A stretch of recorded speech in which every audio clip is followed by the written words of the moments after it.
ने सर झुकाकर चलना नहीं सीखा। यही खासियत है आदिवासियों। लेकिन होता है कि सरसों में ही भूत है तो सारा भूत भागेगा का, माफ कीजिएगा, सरसों में ही भूत है तो भूत भागेगा का। यहां कुछ भूत ऐसे भी हैं जिसके वजह से ये कठिनाइयों का सामना करना पड़ता है। बहुत प्रयास हुआ,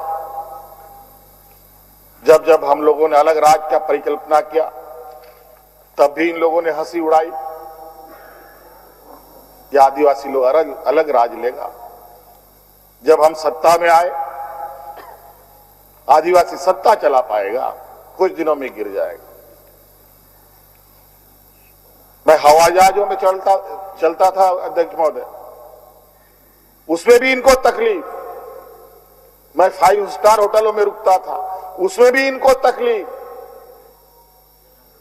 मैं BMW कार में घूमता हूं, उसमें भी इनको तकलीफ। 10 लाख का सबूत होने से तकलीफ नहीं है।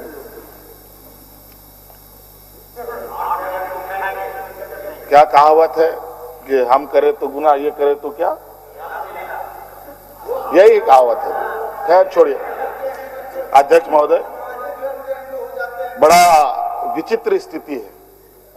अब जो स्थिति दिखाई दे रहा है अध्यक्ष महोदय, कुल मिलाकर झारखंड के परिप्रेक्ष्य के अलावा पूरे देश के पैमाने में अब आदिवासी, दलित, पिछड़ा अल्पसंख्यक सुरक्षित नहीं।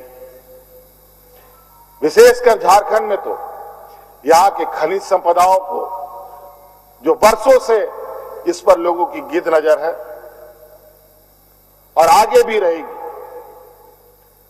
ये तो हम थे अध्यक्ष महोदय, ये बहुत फूक फूक करके उनको आगे बढ़ना पड़ता था।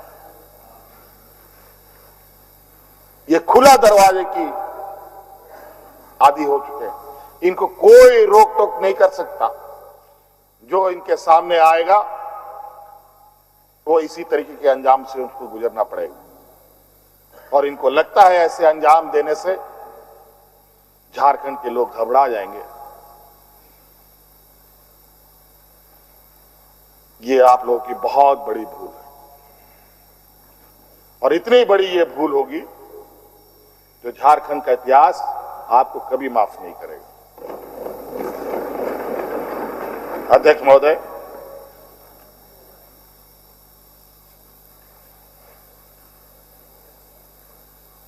आज जो षड्यंत्र का पैमाना है वो इस कदर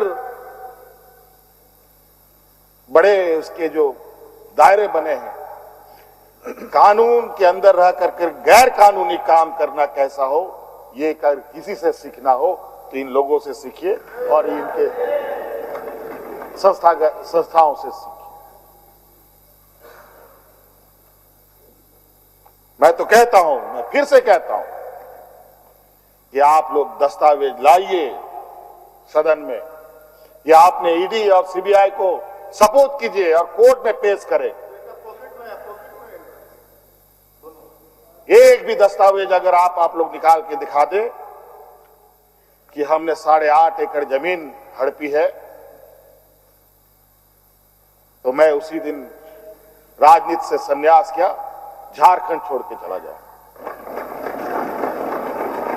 अब इनको नहीं मिला तो हमारे बीवी, बच्चों, परिवारजनों के खाता बही ढूंढने में लगे।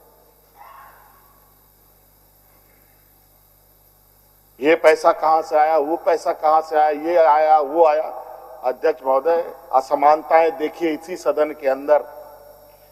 जो सरकार के द्वारा उपलब्ध कराए जा रहे ऋण, जो यहाँ के आदिवासी विधायकों को कितने वर्षों के लिए मिलता है और गैर आदिवासियों को कितने सालों के लिए मिलता है।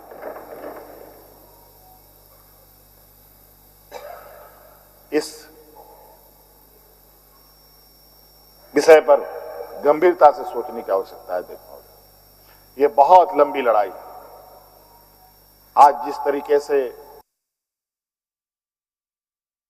बड़ा मछली छोटा मछली को खा जाता है, सामाजिक व्यवस्था में भी यही कहानी है। एक बड़ी व्यवस्था छोटी व्यवस्था को खाने का हर बरकस प्रयास करती है।